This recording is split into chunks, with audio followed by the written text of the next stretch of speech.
So we've talked about Site Manager, Site Support, and Site Domains. Now I'd like to touch a little bit on Site Feedback. Basically, you get feedback on your websites.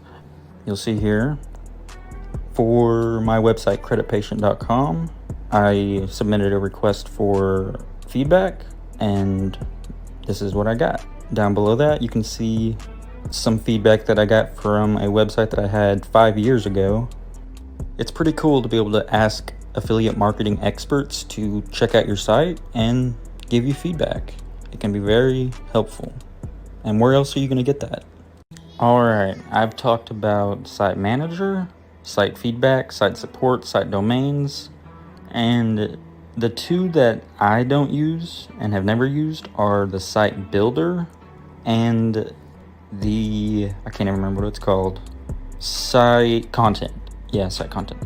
I don't really use those two, but I'm sure that they're great features.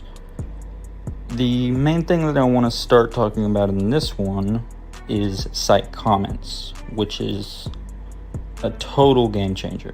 Much like the Site Feedback, you can request comments on your website, and if you didn't know, whenever you have engagement on your website, it skyrockets your SEO.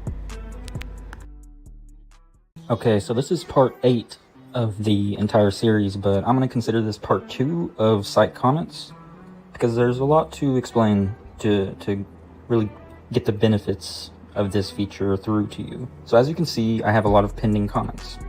So here's this comment right in the middle from Lynn Cowley. See, if you're a real SEO expert, you'll know that saying content is helpful and stuff will not benefit your posts. And the great thing is you can edit these comments. All you have to do is approve it first, and then you go into the back end of your website to the comments. Alright, here's her comment that I just approved. And the whole first paragraph is not necessary in my opinion. So I'm just going to leave the question.